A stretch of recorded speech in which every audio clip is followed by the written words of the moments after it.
우리 인생이 힘들어 보여도 성경은 삶의 결론이라고 하죠. 이제 아합이 40절에 남의 일을 판단 요청 받으면서 이제 어떻게 할까요 했더니 스스로 결정했으니 그대로 당해야 한다면서 큰 소리 쳤지만 바로 그것이 자기에게 하는 말이 될 줄은 몰랐어요. 내로남불은 내가 하면 로맨스, 남이 하면 불륜이라는 것이죠. 무조건 사단을 사로잡지 않으면 사로잡히게 되어 있다고 했죠. 그래서 그대로, 즉 내가 말한 대로, 행한 대로 당해야 할 일이 많습니다.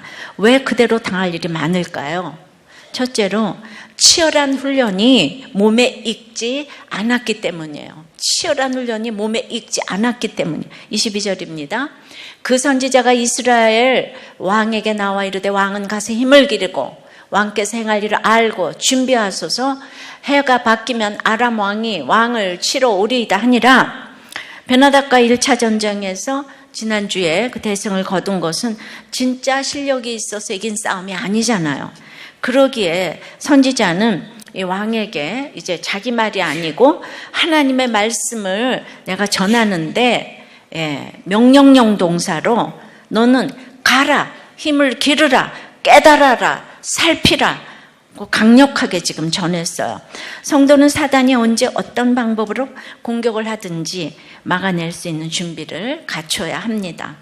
주님은 자기 힘으로 어찌해야 할 수 없는 지경에 빠진 성도를 때에 따라서 보호하시고 도우세요. 그러나 항상 그런 방법으로 성도를 도우시는 건 아니에요. 자식을 망치려면 돈을 많이 주고 시간을 많이 주라고 하죠. 그러니까 처음에는 그게 좋아 보이나 여기가 조싸우니만 하면서 이제 갈 곳도 모르고 힘도 기르지 않고 깨닫지도 못하면 무엇을 살펴야 하는지도 모르는데 시간의 차이는 있겠지만 결국에는 하느니 족족 망할 수밖에 없는 것이죠. 일당백의 훈련을 쌓기 위해서 가고 싶지 않지만 가야 할 내 자리인 학교가 있고 가정이 있고 회사가 있고 군대 등이 있죠. 그리고 이 세상을 알고 힘을 기르기 위해서 이제 기초 체력부터 다져야 하고 그럴 때 힘드니까 어디가 부족한지 깨닫게 되고 그것이 호시탐탐 치고 들어오는 대적을 살피는 훈련이 됩니다. 근데 일생의 전쟁은 끝없이 반복되는 거예요. 내가 입시전쟁 한번 이겨서 스카이 대학 갔다고 방심했다가는 큰 코 다칩니다. 그런데 전쟁의 방법을 묻기만 하면 주님이 일일이 알려주시잖아요.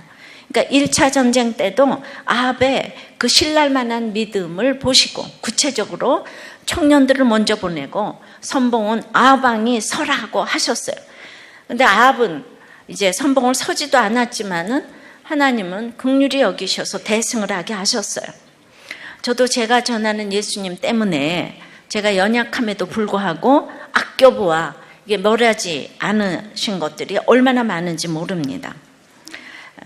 그러니까 이스라엘 나라 때문에 그 아합을 멸하지 않은 것들이 정말 많더라고요. 그러니 여러분도 그 하나님 나라 때문에 예수의 이름을 전해야 합니다. 여러분들이 잘나서가 아니라 우리는 사명이에요. 그러니까 이 모든 것에 은혜가 아니면 정말 저도 설 수가 없습니다. 결국 아람과 북이스라엘의 전쟁에서 북이스라엘의 그 총지휘관은 아합 왕이 아니고 하나님인 걸 알 수가 있잖아요. 성경은 그것을 계속 알려주시는 거예요. 그러니 참된 예배 드리는 구조 속에 있는 것이 얼마나 영육 간의 실력을 쌓는 비결이고 지켜주시는 비결인지 모릅니다. 주님을 모르면 왜 이렇게 고리타분하게 살아? 아니 큐티는 뭐야? 수요예배는 뭐야? 한 번 사는 인생 먹고 마시고 마음껏 즐기고 가야지 라고 생각하지만 후에 죄의 싹이 너무나 크게 기다리고 있는 거예요. 먹고 마시지 말라는 게 아니에요. 그러니까 목적이 무엇인가라는 것이죠.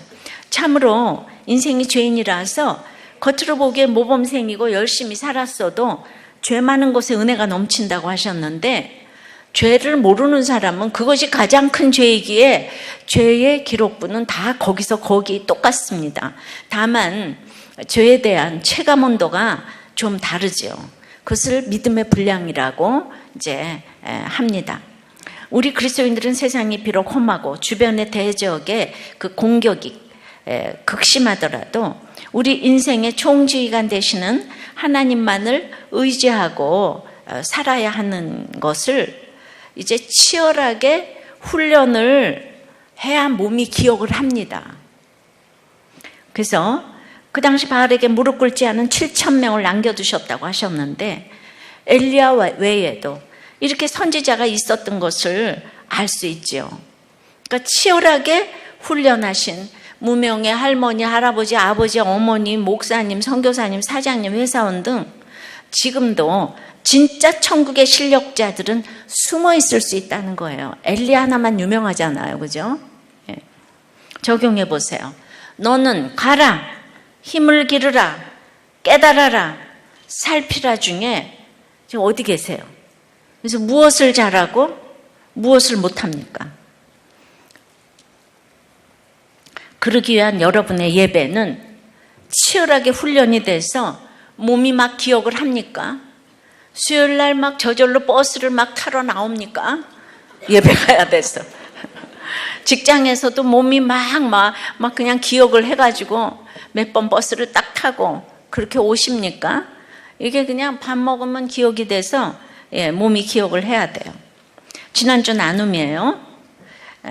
공장 옆 부지를 다른 사람이 샀는데 그 땅을 조금 침범한 것으로 측량 결과가 나왔다는 거예요. 그러니까 처음에는 우리가 오랫동안 그냥 계속 써오던 것이니까 앞으로도 그냥 쓰라고 했던 사람이 갑자기 내용 증명으로 경계 침범에 대한 터무니없는 배상을 요구해 왔대요. 그래서 적당하다고 생각되는 액수의 3배를 주겠다고 해도 원하는 액수가 아니면 이제 무조건 이제 철거하라고 할 것 같다는 거죠. 그럼 여러분 이럴 때 뭐라고 처방하겠어요? 어떻게 그런 나쁜 주인이 있을 수가 있어? 아이고 못됐네. 뭐라고 얘기할 거? 세상에서는 뭐라고 얘기하겠어요? 그런 자불리움 이러면서 이럴 거 아니에요? 예. 근데 말씀이 참 능력이 있어요. 예. 목자님이 이렇게 처방을 했어요. 아합한테 느닷없이 베나닷이 나타나서 제일 좋은 것을 가져가겠다고 하는데 왜 갑자기 이런 요구가 들어왔는지 자기 자신을 한번 보세요. 내 안에 항상 100% 옳지 않은 내가 있는데 화친했던 사람이 갑자기 태도를 돌변해서 나한테 요구하는 것은 그 사람이 하는 수도 있지만 하나님께서 하신 일일 수도 있으니까 공동체에서 하나님이 나한테 왜 이런 일을 주셨을까 하며 자꾸 묶어가는 것이 필요한 것 같습니다. 우리 모두 지난주 말씀처럼 장로가 돼서 듣지도 허락하지도 말아야 할 것을 같이 묵상하고 가는 수밖에 없을 것 같고요. 지난주 그 설교 말씀과 이 사건은 딱 맞는다고 생각합니다. 예. 저는 이런 말씀을 나누는 것이 평범해 보이지만 치열하게 몸이 기억을 하는 훈련이라고 생각을 합니다. 그랬더니 이 처방을 보고 다른 목원들이 그 처방이 너무 훌륭하시다고 옆에서 이거 너무 그게 이제 오늘 인상 깊다고. 예. 여러분도 인상 깊습니까? 그러니까 내가 오늘 사건에서 오늘 설교 말씀을 이렇게 이거 그냥 설교 대지에 갖다가 준 거잖아요. 이걸 못해요, 사람들이. 그 주인 욕하는 거밖에 할 수 있는 말이 없어요. 맨날 그놈 나쁜 놈, 나 좋은 놈. 너는 나쁘고 나는 나는 옳고, 그죠? 그러니까 우리가 굉장히 세련됐다 이거예요. 알았죠? 욕을 하지 않을 수 있는 비결을 가르쳐 드리잖아요. 자, 두 번째는 사단은 더욱 치밀하게 준비하기 때문이에요. 치밀하게 준비하기 때문이에요. 자, 그래서 그 23절서부터 7절까지는 왜 전쟁에 졌나 패인을 분석하는 내용인데요. 23절에 아람 왕의 신하들이와 함께 아뢰되 그들의 신은 산의 신이므로 그들이 우리보다 강하였거니와 우리가 만일 평지에서 그들과 싸우면 반드시 그들보다 강할지라 또 왕은 이 일을 행할지니 행하실지니 곧 32명의 왕들을 제하여 각각 그곳에서 떠나게 하고 그들 대신에 총독들을 두시고 이러면서 이제 얘기를 합니다. 그러니까 아람 왕과 그 신복들은 패인을 분석하고 2차 침략의 전략을 짜는 내용이 이제 나오는데 먼저 그들은 하나님을 산의 신으로 단정을 했어요. 이제 그럴 수 있죠. 하나님이 신의 산에서 언약을 맺었고 산당에서 제사 드렸고, 특히 가장 최근에는 850명의 바알 선지자를 죽였기 때문에 안 믿는 그들은 미신적이고 당연히 기복적이기 때문에 산의 신이라고 생각을 하는 거죠. 일본에는 일본 인구가 1억 2천인데요. 신이 1억 2천 개보다 더 많대요. 예, 그래서 고양이 신도 있대요. 그러니까 모든 것에 그 신의 이름을 갖다 붙였다고 하는데, 어쨌든 24절에 그 아라방의 신복들이 모양새에 불과했던 그 32개 왕들에게서 지휘권을 뺏어가지고 실제적으로 전쟁에 익숙한 군대 장관들에게 이걸 넘겨줘야 되고, 잃어버린 군대와 병기들을 보충하고 병거와 말에서 절대 우위를 보이고 있는 아람군의 특성상 이제 산의 신을 피해서 평야에서 싸우면은 우리는 이제 이긴다, 그렇게 보고를 했더니, 이 모든 분석들은 참으로 인간적인 판단에 근거할 때 대단한 전략 아닙니까?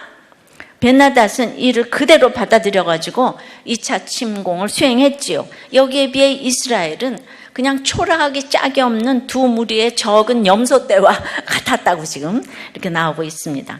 아람이 이 모든 전략을 가지고 그 땅에 가득한 사람으로, 사람도 동원을 잘해요. 전쟁에 임하는 것은 믿는 우리도 해야 할 일이고 배워야 할 일이에요. 이 땅에서 괜히 인류가 되는 게 아닙니다. 그러나 마지막 결론이 중요하잖아요. 그들에게 한 가지 없는 것이 있는데 하나님이 없네요. 하나님 없는 자의 말, 하나님을 제한하는 이 말에 그 전략을 가지고 임했잖아요.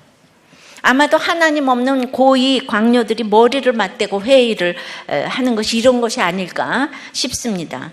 그러니 내가 이기고자 하나 하나님을 알지 못하는 삶은 첫 단추부터 헛된 노력의 그 연속일 뿐이라는 걸 알 수 있어야 합니다. 이러한 이들의 확신은 산들의 신이 아닌 무소부지하시며 전지전능하신 여호와 하나님의 섭리와 능력을 모르기 때문입니다. 28절입니다. 그때에 하나님의 사람이 이스라엘 왕에게 나와 말하여 이르되 여호와의 말씀에 아람 사람이 말하기를 여호와는 산의 신이요 골짜기의 신은 아니라 하는도다. 그러므로 내가 이 큰 군대를 다 내 손에 넘기리니 너희는 내가 여호와인 줄을 알리라 하셨나이다 아니라. 1차 전투에서 승리를 예언하고 전략을 알려주었던 바로 그 선지자가 그때에, 그러니까 이제 아람이 다 이겼다고 생각할 그때에 여호와의 말씀으로 큰 군대를 다 내 손에 붙이리니 하고 이제 약속을 주십니다. 하나님은요, 하나님을 대적하는 모든 계획과 말과 숨소리까지 다 들으십니다. 그래서 바로 그때에 하나님께서는 북이스라엘이 직면한 국가적 위기 상황에서 또다시 하나님의 능력을 보이심으로 북이스라엘로 회개하고 당신께 돌아올 수 있는 기회를 다시 베푸시겠다는 거예요. 하나님의 능력을 보이시는 것은 항상 내가 회개하기 위해서, 하나님께 돌아오게 하기 위해서. 근데 사람들은 능력을 보이면 다 세상으로 가잖아요. 그죠? 능력을 보이면 하는 일이 하나님을 떠나는 거예요. 그러니까 이제 이거를 가르치셔야 되는 거예요, 하나님은. 여러분, 아합이 무엇이 이쁘다고 이렇게 은혜를 베푸시는 것입니까? 회개하라고 은혜를 베푸시는데 회개는 정말 은혜 말고는 답이 없는 것 같아요. 이 얘기는 옳고 그름으로 해석되는 얘기가 아니에요. 이 공로로, 아합의 공로가 뭐가 있어요? 공로도 아니에요. 오직 이스라엘 나라를 위해서, 하나님 나라를 위해서 지금 아합을 지켜주시잖아요. 드디어 이제 이 전략을 가지고 전쟁이 시작됩니다. 29절이에요.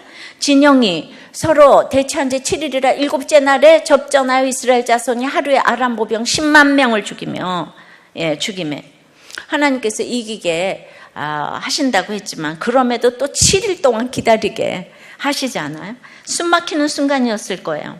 그러니까 끝까지 기다리게 하시고 참게 하시고, 그리고 이제 하루 만에 승리하게 하시는 그 여리고의 전쟁과 비슷하게 아벡 성벽이 무너졌어요. 여기서 보면은 아랍 군대는 지금 최선을 다해서 전략대로 신중하게 행동을 했어요. 예. 정말 인천 상륙작전의 메가더 장군처럼. 예.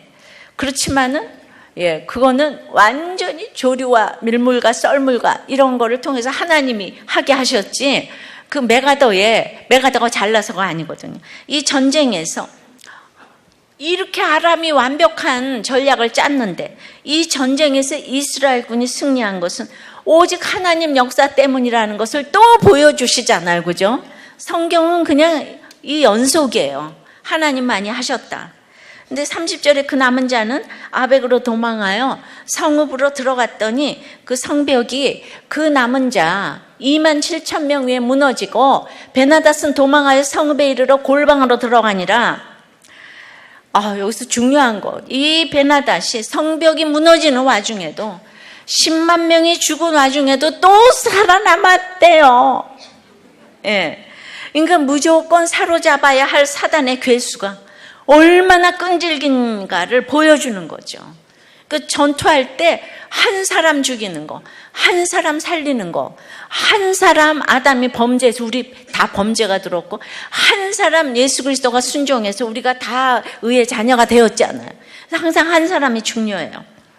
그러니까 이 베나닷은 아합의 힘으로는 도저히 상대가 안 되는 괴수예요. 그러니까 지금 그냥 살아나자마자 다시 이스라엘을 잡을 방책이 연구가 됩니다. 자, 적용해 보세요.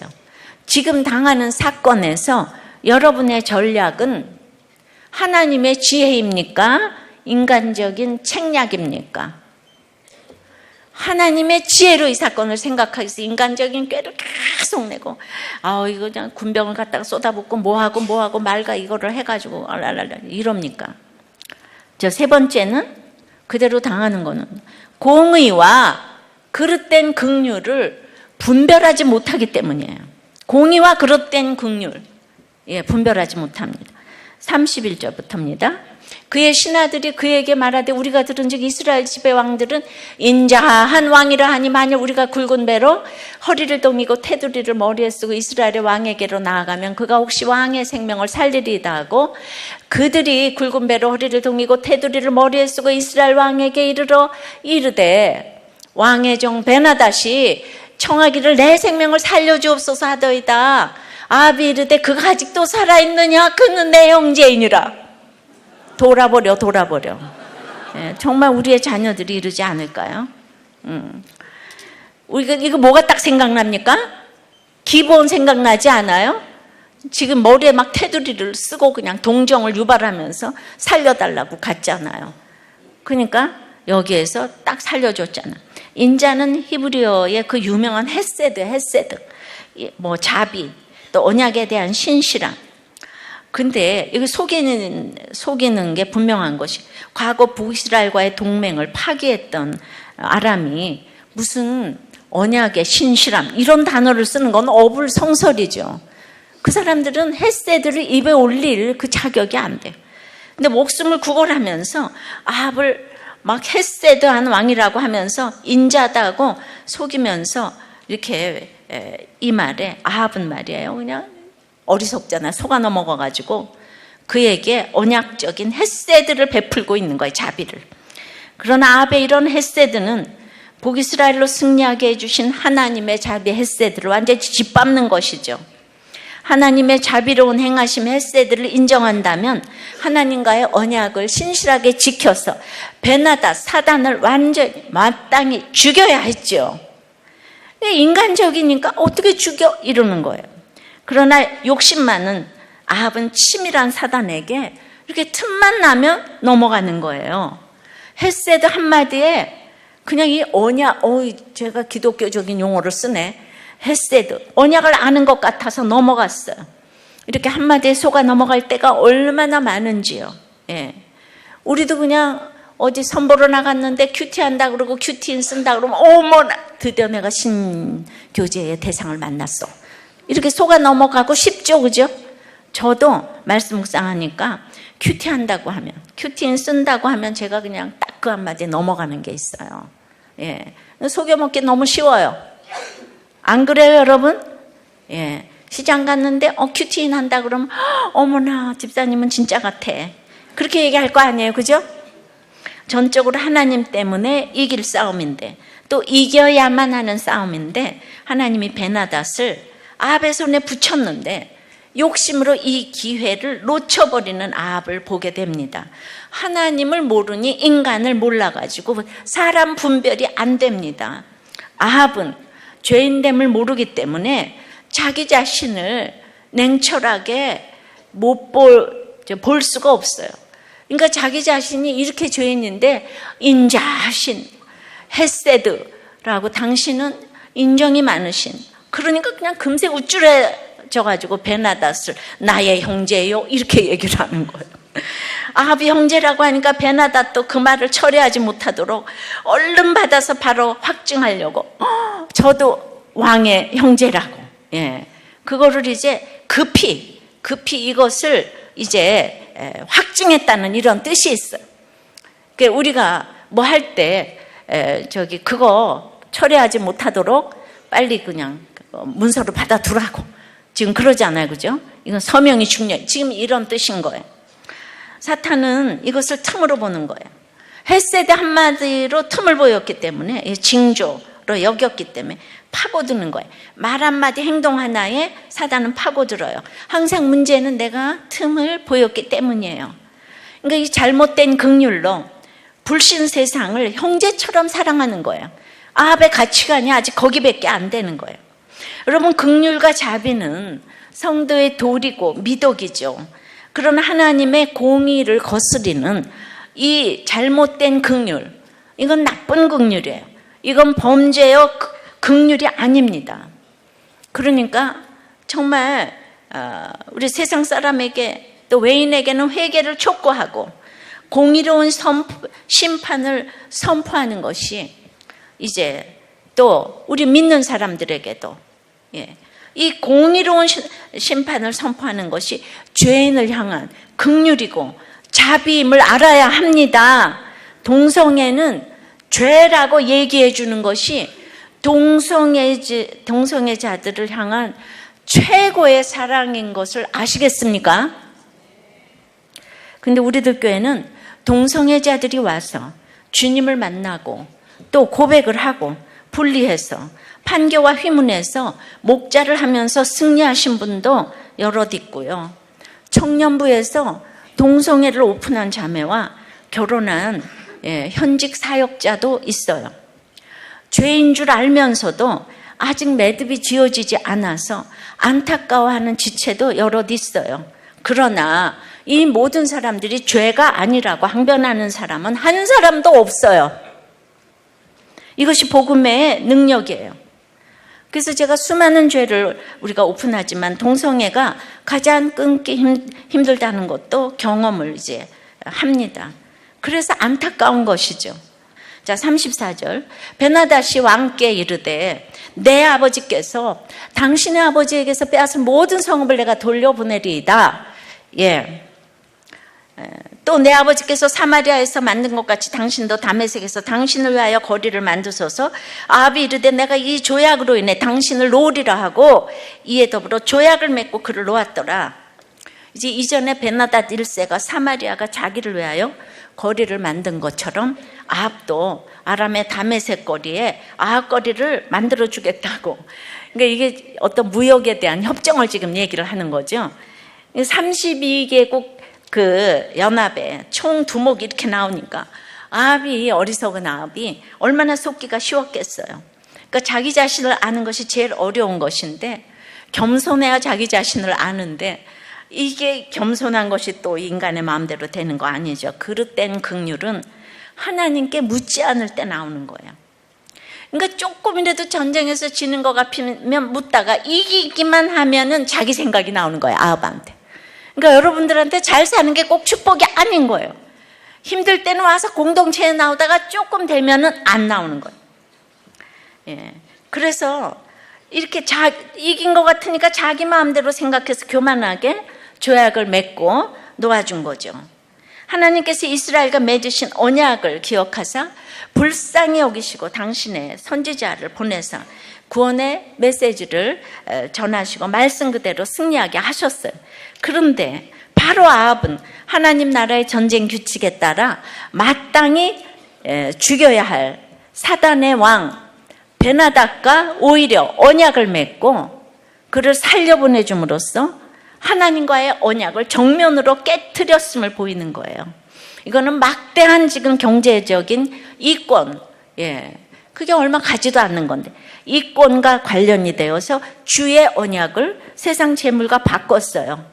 그러니까 이런 세상은요, 그러니까 이 동성애를 죄다 이런 거 이해하지 못하는 일이기 때문에 지옥을 경험한 우리는 지옥까지 말고 같이 천국까지 하고 지금 물 건너 생명줄을 던지고 있는 거예요. 그러니까 13절, 22절, 28절의 선지자가 아합에게 분명히 하나님의 말씀과 약속을 주신 것은 모두가 다 아는 것인데요. 아합이 베나닥과 약조한 것은 결국 어리석은 아합이 하나님을 만홀히 여기고 묻지 않고 행했기 때문에 이거는 선한 마음이 아니라 그냥 허영에서 나온 자기 욕심으로 놓아준 악함인 거예요. 하나님의 말씀은 모두가 이해하도록 주어지는 건 아니에요. 또 이해 못한다고 지키지 말라는 것도 아니에요. 아합 역시 베나닷에 대한 자신의 계산과 외교적 이해득실과 관계없이 아람의 군대를 자신의 손에 붙이신 하나님의 뜻에 따라 그를 마땅히 죽였어야 하는 거예요. 사실 세상에서 보면 아합의 모습은 신랄 같지만 하나님께 묻기도 하고 융통성을 발휘한 것처럼 보이기도 해요. 그리고 패배한 적에게는 자비를 지금 베푸는 관대한 또 왕으로 보이잖아요. 그죠? 세상은 이렇게 생각하는 거예요. 그러니까 이걸 구속사로 안 깨달아지면 그 아합 같은 지도자가 얼마나 우리를 힘 빠지게 하는지 몰라요. 적용해 보세요. 여러분은 공의와 그릇된 긍휼을 구별하십니까? 자기 죄가 안 보이는 사람은 이거 구별하지 못해요. 네 번째는 그대로 당하는 것은 스스로 결정한 것입니다. 그러니까 이제 별 방법을 다 쓰는 엄마처럼 하나님은 아합이 하도 말을 안 들으니까 행위 예언으로 아합을 또 촉구합니다. 35절서부터 37절까지 보면 선지자의 무리 중 한 사람이 여호와의 말씀을 그의 친구에게 이르되 너는 나를 치라 하였더니 그 사람이 치기를 싫어하는지라 그가 그 사람에게 이르되 네가 여호와의 말씀을 듣지 아니하였으니 네가 나를 떠나갈 때 사자가 너를 죽이리라. 그 사람이 그의 곁을 떠나가더니 사자가 그를 만나 죽였더라. 그가 또 다른 사람을 만나 이르되 너는 나를 치라 하며 그 사람이 그를 치되 상하도록 친지라. 이런 웃기는 얘기가 어디 있어요? 친구 보고 자기를 치라 그러니까 친구가 자기를 치지 않아서 죽었대요. 사자가 물어 죽였대요. 다른 친구는 치라 그랬더니 상하도록 쳤대요. 우리가 세상적으로 말하면 누가 더 좋은 친구예요? 넌 날 때려. 그랬을 때 내가 널 어떻게 때려? 이런 친구가 좋은 친구예요? 상하도록 피가 나도록 때리는 친구가 좋은 친구예요. 그러니까 우리가 이게 이해가 안 되는 거죠. 인본적이면 이게 이해가 안 됩니다. 그러니까 말씀은 반드시 인간이 이해하도록 주어지는 게 아니에요. 또 무조건 가부를 선택할 수 있도록 주어지는 것도 아니에요. 그러나 나는 이해 안 돼도 하나님이 100% 오르시기 때문에 무조건 들어야 하는 것이 말씀의 명령이죠. 근데 우리가 못 듣는 거는 세상과 죄악과의 타협 때문에 이해가 안 되는 거예요. 인본적이 아니라 내가 세상을 너무 사랑하기 때문에 하나님 말씀 이해가 안 돼요. 그러므로 오늘 하나님의 말씀을 전하는 가장 힘 있는 통로는 이 선지자가 자기를 치라 그러잖아요. 그러니까 자신을 치라는 자신의 고난이에요. 이 고난이 가장 이제 말씀을 전하는 통로가 되는 거예요. 선지자는 아합이 사단의 괴수를 사로잡아야 하는데 그릇된 긍휼로 자발적으로 놓아줬기 때문에 네 목숨을 내놔야 한다는 것에 경고를 하기 위해서 막 이상한 예언까지 해가면서 대신 목숨 내놓고 지금 상처를 입었어요. 그래서 저도 제가 이런 작금의 이런 현실 때문에 입어야 할 상처가 무엇인지 생각을 해봅니다. 나를 치라 하면서 베나닷을 치지 않고 베나닷을 죽여야 될 베나닷을 살려줬으니까 이제 네가 대신 죽어라. 지금 그걸 행위 예언으로 막 지금 보여주시는 거잖아요. 이해가 됩니까? 또 이어집니다. 36절서부터 보니까 선지자가 가서 수건으로 자기의 눈을 가려 변장하고 길가에서 왕을 기다리다가 왕이 지나갈 때 그가 소리질러 왕을 불러 이르되 종이 전장 가운데 나갔더니 한 사람이 돌이켜 어떤 사람을 끌고 내게로 와서 말하기를 이 사람을 지키라. 만일 그를 잃어버리면 네 생명으로 그의 생명을 대신하거나 그렇지 않으면 네가 은 1달란트를 내야 하리라. 이게 비유로 이제 얘기를 물었어요. 눈을 가리고 변장하고. 그랬더니 40절에 이제 종이 그래서 이리저리 일을 볼 동안에 그가 없어졌어요. 지켜야 될 이 사람이. 그러니까 이스라엘 왕 아합이 뭐라고 대답하냐? 어떻게 할까요? 그랬더니 아니 네가 스스로 결정했으니 그대로 당해라 이러는 거예요. 네 생명을 내놓던지 1달란트를 내놓던지 그거 왜 나한테 물어? 그렇게 쉬운 거를. 예, 그러니까 우리가 아합의 말이 지금 맞는 거 아니에요? 공정한 거예요. 여러분들 다 그대로 당하시기 바랍니다. 사단의 주된 업무는 자신의 영혼을 보살피지 못하도록 하는 거예요. 잘못된 행동 하나도 오래도록 회개하여야 하나 영혼을 돌보지 않은 행동 하나는 영버리기에 그 사람을 지키라고 했는데 이리저리 일 받잖아요. 그러니까 네가 파멸되는 거다. 근데 네가 스스로 결정했으니까 그대로 당하여야 하리라. 예. 아합이 옳은 말 했습니다. 문제는 이 판결이 자기도 모르게 자기 스스로를 정죄하고 형벌을 자기에게 선고한 셈이 됐는데 하나님은 나와 이웃의 구원을 위하여 나의 재능이나 재물을 쓰도록 알맞은 기회를 주시는데 우리는 무의식적으로 그 기회를 다 버리고 구원에 상관없는 일을 스스로 결정하기 때문에 고통을 당할 수밖에 없다는 거예요. 디모데후서 3장 1절서부터 보면 너는 이것을 알라. 말세에 고통하는 때가 이르러 사람들이 자기를 사랑하며 돈을 사랑하며 자랑하며 교만하며 그래서 이제 19가지 죄악이 쫙 읊어지는데요. 결국 이 모든 것은 자기를 사랑하기에 당하는 고통이기 때문에 자기가 스스로 결정한 것이라는 거죠. 그래서 자기 사랑하기 때문에 고통이 오는데 자기를 사랑하면 기쁨이 올 것 같은데 고통이 오고 그 다음에는 돈을 사랑하고 그 다음에는 이제 자랑이 나오고 예, 돈을 사랑하는 게 고통이래요.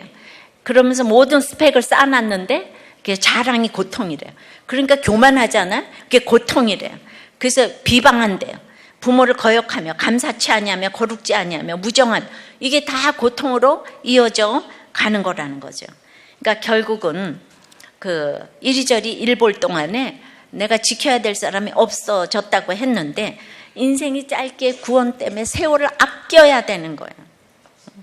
그러니까 41절에 이제 아합이 스스로 당하여야 하리라 하니까 급히 자기 눈을 가린 수건을 벗으니 이스라엘 왕이 그 선지자인 줄 알아본 거예요.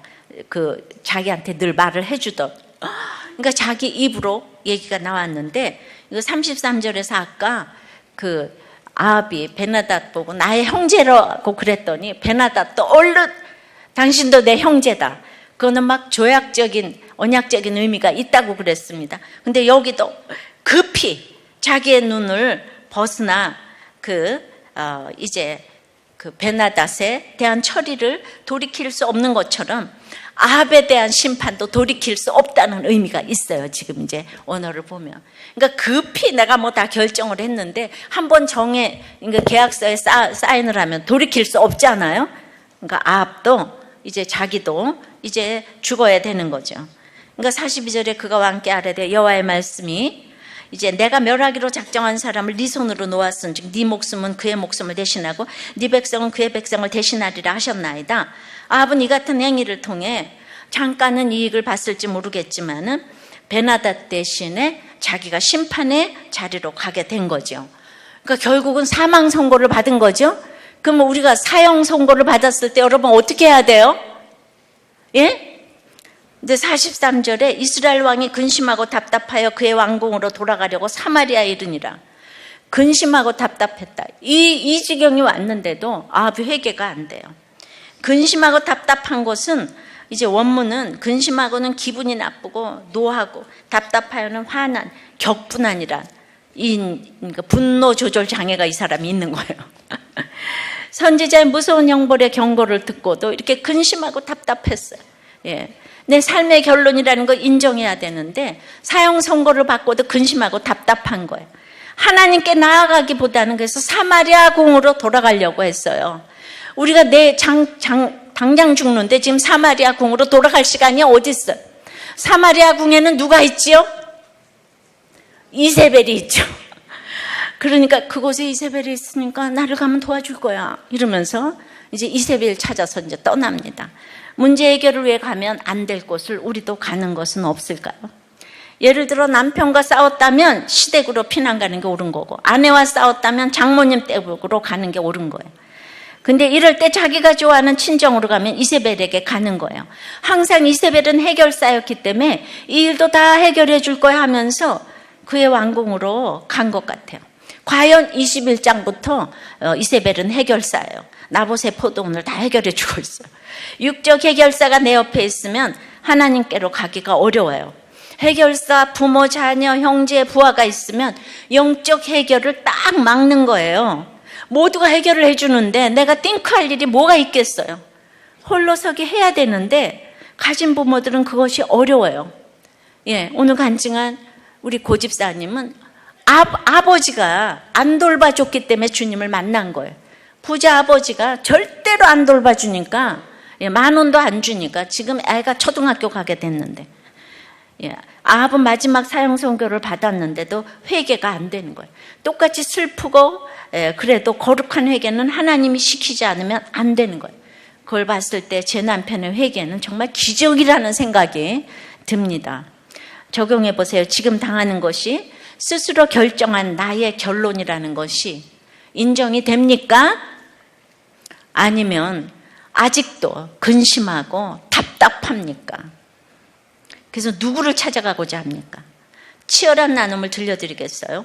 목욕탕 세미나 오신 목사님 중에 한쪽 눈은 실명을 하시고 또 이제 암투병까지 하면서 오신 분이 계세요. 이제 큐티 목회를 접목하면서 죄복의 큐티를 하면서 병들이 낫고 형편이 나아진 게 아니라 이제 공황장애까지 왔어요. 근데 적용을 너무 잘하세요. 6년 전에 바지를 백화점에서 샀는데 그때 2벌이 왔다는 거예요. 그래서 생각이 나서 한 벌 값을 가지고 가서 이제 그걸 돌려드리려고 하는데 점원이 이전 교회 청년이었대요.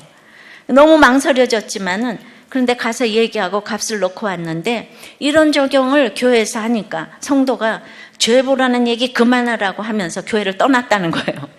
그런데 왜 큐티 목회를 하시냐고 하니까 자기가 이렇게 적용해서 하는 설교는 준비가 훨씬 힘들지만은 그런데 이전에 설교했던 내용은 아무것도 기억이 안 나는데 자기가 지금 큐티 설교하면서 한 이 설교 내용은 다 기억이 나더라는 거예요.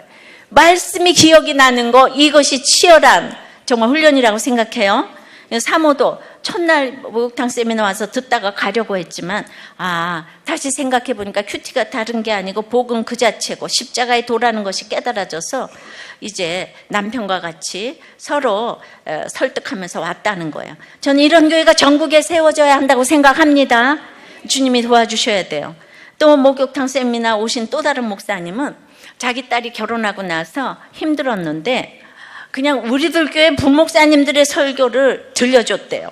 목사님들도 이렇게 사시는데 네가 힘든 거는 당연하다 이러면서 사돈에게 무릎 꿇고 1시간을 빌고 들어드리고 사위에게 회개를 하셨다는 거예요.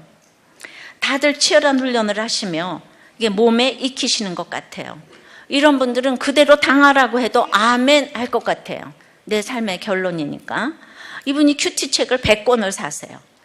이 찌질하고도 리얼한 60명의 간증이 있기 때문에 아직 큐티는 제대로 안 되기 때문에 장년 큐티인, 청소년 큐티인, 어린이 큐티인 간증문에 집중을 하면서 2달 것을 다 읽는 분도 있대요. 어려우니까 그 간증문만 읽어도 큐티가 된대요. 근데 작년 것만 그 청소년 것도 너무 그냥 아깝고 어린이 것도 아까워서 간증 다 사서 맨날 다 읽는다고. 이게 큐티 훈련이 된다고. 여러분 이렇게 치열한 훈련이 몸에 익지 않았기 때문에 우리가 사건이 오면 그대로 당하고 근심하고 답답해하는 것입니다. 이런 훈련을 하면 어떤 일이 와도 아합의 말은 그 진리예요. 그대로 당하시면 되는 거예요. 아멘? 말씀 맺어요. 그대로 당하는 것은 치열한 훈련이 몸에 익지 않아서예요. 사단은 더욱 치밀하게 준비하기 때문이에요. 공의와 그릇된 긍휼을 분별하지 못하기 때문입니다. 그대로 당하는 것은 결국 스스로 결정한 것이에요. 이 찌질하고도 리얼한 60명의 간증이 있기 때문에 아직 큐티는 제대로 안 되기 때문에 장년 큐티인, 청소년 큐티인, 어린이 큐티인 간증문에 집중을 하면서 2달 것을 다 읽는 분도 있대요. 어려우니까 그 간증문만 읽어도 큐티가 된대요. 근데 작년 것만도 그 청소년 것도 너무 그냥 아깝고 어린이 것도 아까워서 간증 다 사서 맨날 다 읽는다고. 이게 큐티 훈련이 된다고. 여러분, 이렇게 치열한 훈련이 몸에 익지 않았기 때문에 우리가 사건이 오면 그대로 당하고 근심하고 답답해하는 것입니다. 이런 훈련을 하면 어떤 일이 와도 아합의 말은 그 진리예요. 그대로 당하시면 되는 거예요. 아멘? 말씀 맺어요. 그대로 당하는 것은 치열한 훈련이 몸에 익지 않아서예요. 사단은 더욱 치밀하게 준비하기 때문이에요. 공의와 그릇된 긍휼을 분별하지 못하기 때문입니다. 그대로 당하는 것은 결국 스스로 결정한 것이에요. 그러니까 우리가 어떤 것도 맞습니다. 그대로 당하는 것은 은혜가 아니면 우리가 설 수가 정말 없습니다.